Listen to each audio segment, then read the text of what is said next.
Hey guys, what is going on? Welcome back to another Metal Fan React video. Like I promised, every Saturday and Sunday will be Sabaton History channel reactions. I did one yesterday on Saturday, and I'm going to be doing one today for Sunday's video. This one is going to be the Battle of Midway. Did a reaction to the Midway song about a week ago now. Haven't seen the movie yet. I'm actually probably going to watch it today. I'm super excited to watch the Midway movie. I don't know how accurate it is. I haven't really read any reviews on it, but I'm just excited to get to watch that movie. Either way, guys, we're going to be jumping into the Sabaton history, the Battle of Midway.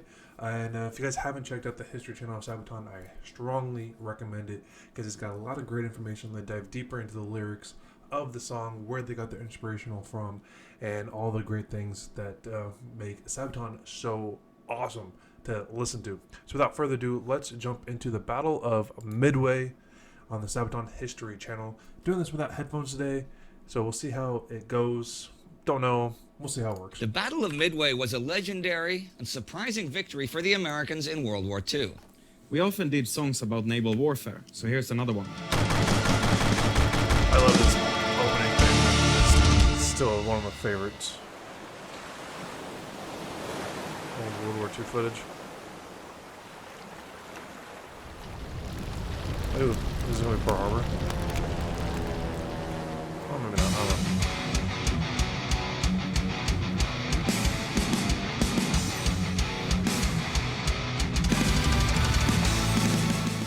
On May 27, 1942, at the After large Pearl Harbor. anchorage of Hashirajima in Hiroshima Bay, the mighty Akagi of the Japanese Carrier Division, the proud flagship of Vice Admiral Nagumo Chuichi of the 1st Air Fleet, began moving out into the Pacific.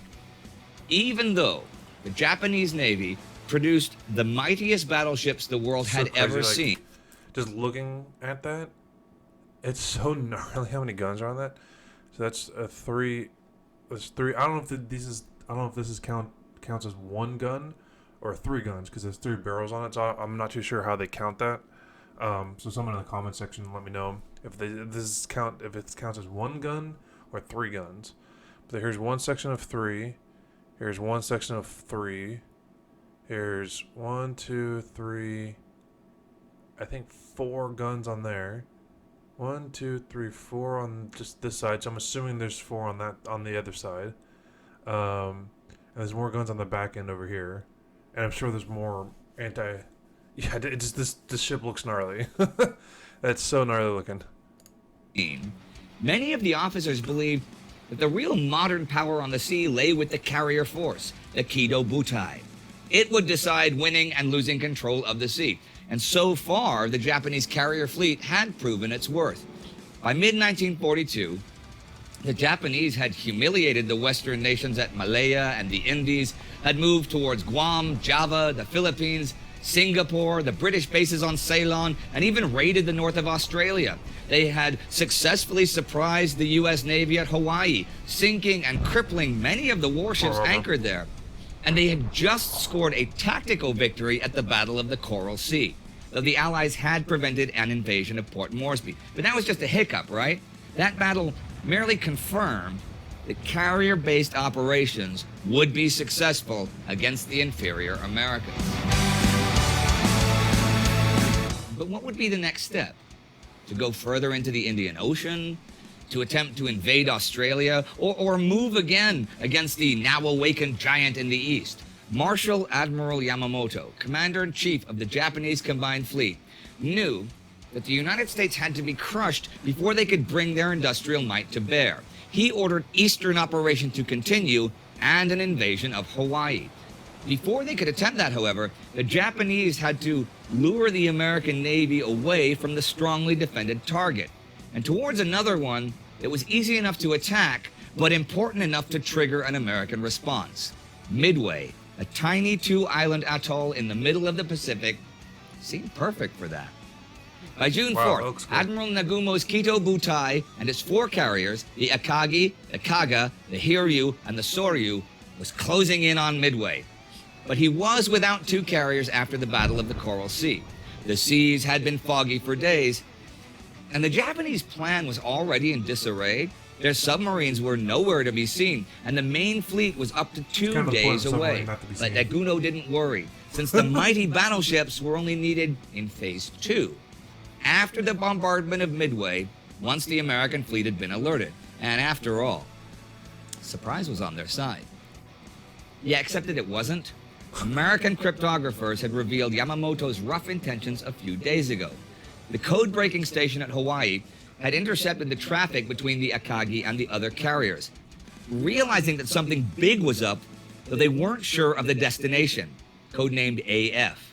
So they came up with a ruse, an uncoded message about Midway's desalination system breaking down was sent and was picked up by the Japanese, who interpreted the message that they should bring a water tanker with them to AF. So, Midway it was. So that's clever. And I know that there was a lot of false information during World War II. And just in case you guys didn't pick that up, because I didn't know that. So the United States didn't know where the Japanese was going to attack next. So they made it seem like they didn't have a fresh water supply at Midway. So when the Japanese sent a water unit, like a boat carrying fresh water, they were like, "Oh, okay." That so when you invade a country or invade an island or a base or whatever, you have to realistically, you may lose the water supply. Excuse me. So you may lose the water supply. You may lose electricity or whatever from bombing the wherever you're invading. So you have to restore everything yourself. It's not like you just take over the thing and then everything's working. Like, you have to fix everything yourself. So the U.S. made it seem like they didn't have fresh water at Midway. So when the Japanese were like, okay, so if we take over Midway, we have to bring our own water. So that made them realize that Japanese was about to attack Midway. That's clever. That's awesome. I'm going to do my best not to pause as much as I can because it makes these videos super long. So I do apologize, but that's just freaking clever. Our best now. They reporting the news. Position of our foes. This battlefield's been chosen. Look at anti-air guns. That's so gnarly. Those bullets. Time to alert our fighters. We're soon in range. Let's be clear here. At this point, the Americans were indeed losing the war. The U.S. Asiatic Squadron was a shadow of its former self, and the Japanese had both the numbers and the initiative to dictate the course of the war. It would take time for the superior American industry to kick into high gear and change the balance. But what if it was too late by then? Commander-in-Chief of the American Pacific Fleet, Admiral Chester Nimitz, took over command after Pearl Harbor and was trying to reassert confidence in the American Navy.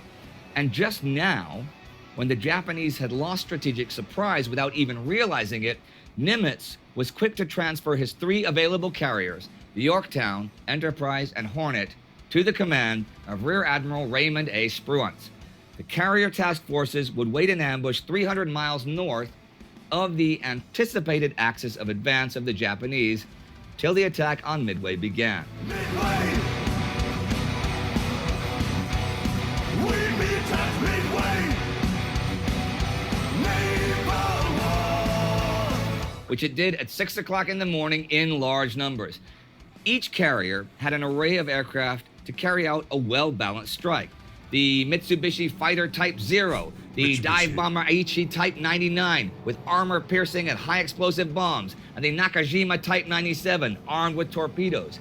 They were to overwhelm the enemy in one coordinated mass display of firepower. Now, I'm gonna side note here.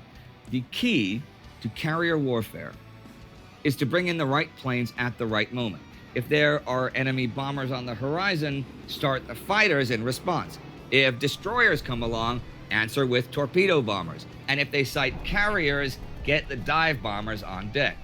This is why accurate intelligence is so important. Being caught wrong-footed is a death sentence. And heck, even for well-trained Japanese crews, it took hours to rearm and prepare different flight decks. At 7 a.m., the first wave of bombers was returning from Midway. At 8 a.m., Admiral Nagumo had given the order to prepare for a second bombing run when a message reached him from his reconnaissance planes. Enemy surface ships detected. Spruance's force was moving south. Nagumo's report spoke of 10 enemy units, but it wasn't clear what kind of ships they were. Concluding that 10 ships were not much of a threat to the mighty Kido Butai, he chose to continue the attack on Midway. Well, soon the first American bombers were above them. Tracer bullets lit up the skies as the bombers aimed for Akagi and Soryu. Sharp, evasive maneuvers saved the carriers until the Zeros made short work of the inexperienced American pilots. However, the Japanese anti-aircraft guns had things not are so hit a gnarly. single target. Something was clearly off, as they were far too slow to react to multi-vector and multi-altitude attacks. At 9 a.m., the reports reaching Nagumo still spoke of cruisers and destroyers. But clearly there were American planes in the air. They had to come from somewhere. The Soryu was repeatedly fighting off enemy torpedo planes, but Nagumo had no idea where they came from, for his reconnaissance was insufficient. None of the Japanese carriers were equipped with radar, and the radio technology in the scouting planes was fairly primitive. And because of the lack of concrete information, Nagumo still chose to continue his strike against Midway.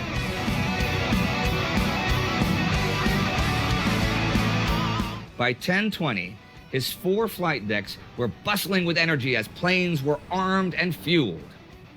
Okay, in history, some battles are decided in a day, and some battles are decided in hours. The fate of this battle was decided in 10 crucial minutes. At 10:22, as the entire Japanese carrier force was refueling and rearming their machines, the American dive bombers attacked. And this time, it was the veteran dive bombers from the Yorktown. They engaged the Kaga first, pushing their planes into a dive through a hail of ineffective 5-inch batteries, releasing their 500 and 1,000-pound bombs.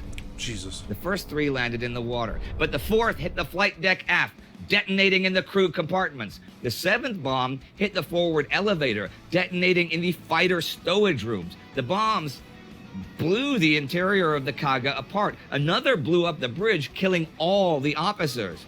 Wow. Now the dauntless dive bombers were descending on the Soryu. Multiple bombs simply tore the ship apart. Nagumo watched in horror as both carriers were engulfed in flames and smoke. Everything was blown to pieces. Their engines were dead. Their boilers were ruptured. Aircraft parts, body parts littered the flight deck. Suddenly, the alarm sounded on the Akagi as well, and its AA guns opened up. Then came a massive explosion of a 1,000-pound bomb, detonating after bursting through the middle elevator. It tore everything inside the hangar apart. In just a few minutes, the American bombers had come and gone and had left 3 of the mightiest Japanese aircraft carriers burning. And even though not sinking, burning is bad. For those carriers were full of high-octane gasoline, oil and lubricants, ammunition and bombs, paper and wood. In minutes, they were a raging inferno. Surviving Japanese firefighters were frantically trying to save the ships. Hundreds had died in moments. Many more were now exposed to fire, heat, and smoke. Many of the mechanics on the lower decks and boiler rooms, they were trapped. Further explosions ripped through the ships as ammunition and vaporized gasoline caught fire. Men were literally boiling inside the compartments with no chance to get out. I have no sympathy for that film. I said it nicely as humanly possible, but after Pearl Harbor, I have no sympathy for that. Only the Hiryu escaped untouched, as it was still protected by Zeros and only attacked by ineffective torpedo bombers. But this was a major disaster. A disaster which would have made most commanders turn and flee, but Nagumo was not most commanders. The main True. body of the fleet, although 600 miles away, could still make a difference. The Americans had lost a large amount of torpedo bombers in the attack, and if they could be forced to a decisive surface battle, Japan might just come out on top. Since the Hiryu was still intact, he ordered its 24 planes to retaliate immediately. Soon after 1:30 in the afternoon, Nagumo's best dive bombers dove towards the Yorktown. American flak gunners took a heavy toll on the attackers, but at least 2 bombs hit their target. A 500-pound bomb hit amidships and another detonated in the forward elevator. The Yorktown was now burning. But by 2:30, it became clear that not only the Kaga and the Soryu were lost, the Akagi was as well. The Yorktown, though, was still moving, fending off repeated Japanese attacks, sending its planes out to attack the last Japanese carrier. At 5 p.m., joined by bombers from the Enterprise, they broke through the cover of Zeros and planted 4 bombs on the bow of the Hiryu, shearing its flight deck off and engulfing it in flames. Kido Butai was no more. So as night fell, the battle was decided. Spruance had no intention of going toe-to-toe with the Japanese surface fleet. The 4 badly wounded Japanese carriers would be scuttled rather than falling into enemy hands.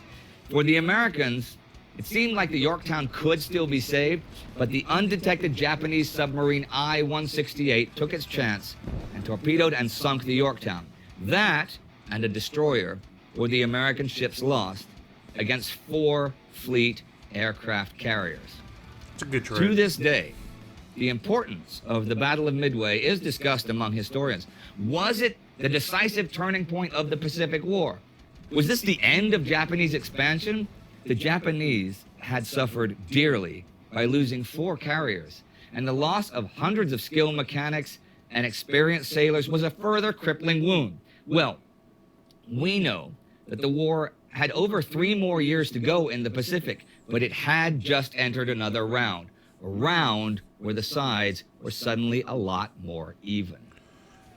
I think the also with Midway, I think that was the last time that Japanese took or tried to expand. I don't think they were able to take any more land after Midway. Going back to what we If said I at the very recall beginning, correctly. that you often do songs about naval warfare. This is true. Now, why is that?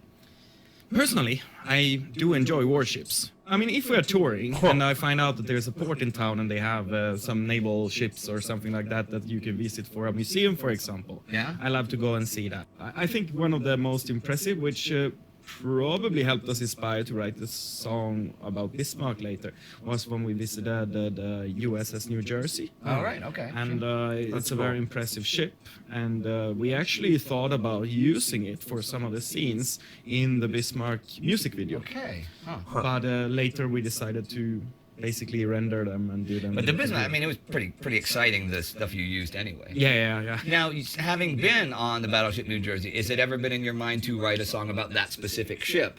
Or is it more about naval warfare that you're... No, we were very inspired because actually the That's so USS New sick. Jersey has a lot of interesting stories to it. Yeah. I mean, in San Diego there's the USS Midway, which is named Yeah. after the Battle of Midway, although it did not see action at Midway. No, it did not. It was just launched right after. It would have been kind of funny if they happened to name it Midway and then, 3 weeks later, hey, guess what happened? Guess You're what not going to happened? believe it. What are the odds?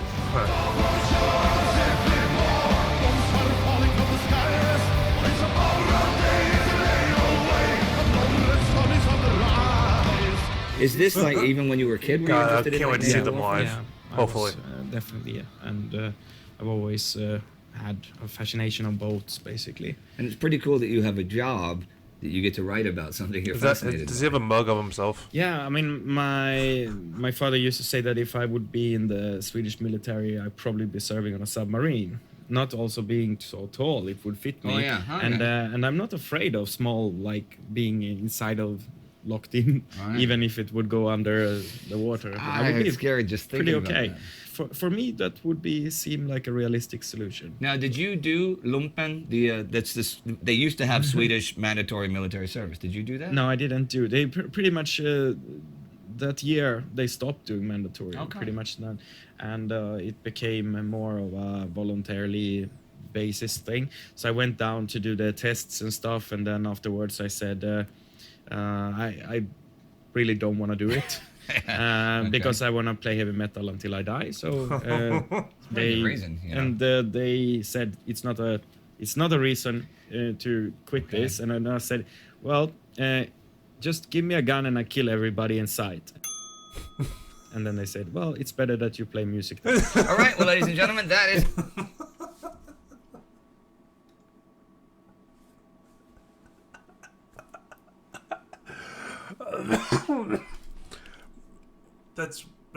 That's one way. it for today for Sabaton That's History. one way to. Thank you.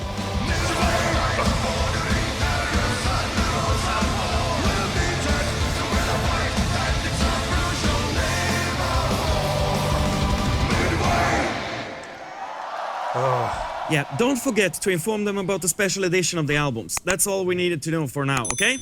Super, FYI, see you soon. If you're watching my video, you All can't right. click on any of So, those. thank you very much I'm for watching a watching. video, so don't try to Become a click on them. Patreon, You have to click become a on mine. subscriber. See you soon.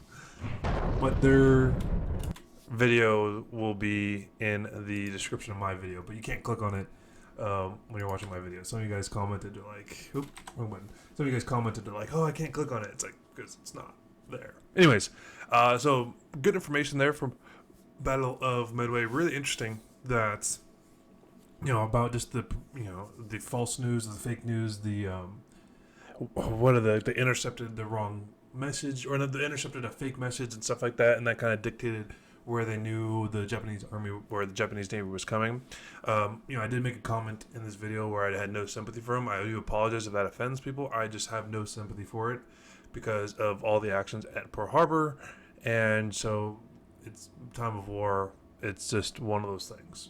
Either way, I hope you guys loved that video. It was a cool Battle of Midway history lesson. Like I said, every Saturday and Sunday I will be doing Sabaton History Channel reactions, so we're going to get more of that going. And I have a unique Sabaton reaction video for Monday, tomorrow. It's going to be a reaction to a Sabaton reaction. That's all the hint I'm going to give you. Either way, guys, you have yourself a wonderful day and a great weekend. I'll be streaming sometime today, possibly, or I'll definitely be streaming on Monday, so make sure you check it out in the description below, my website, my Patreon site, and my Twitch site. Otherwise, guys, you have yourself a wonderful day. Peace.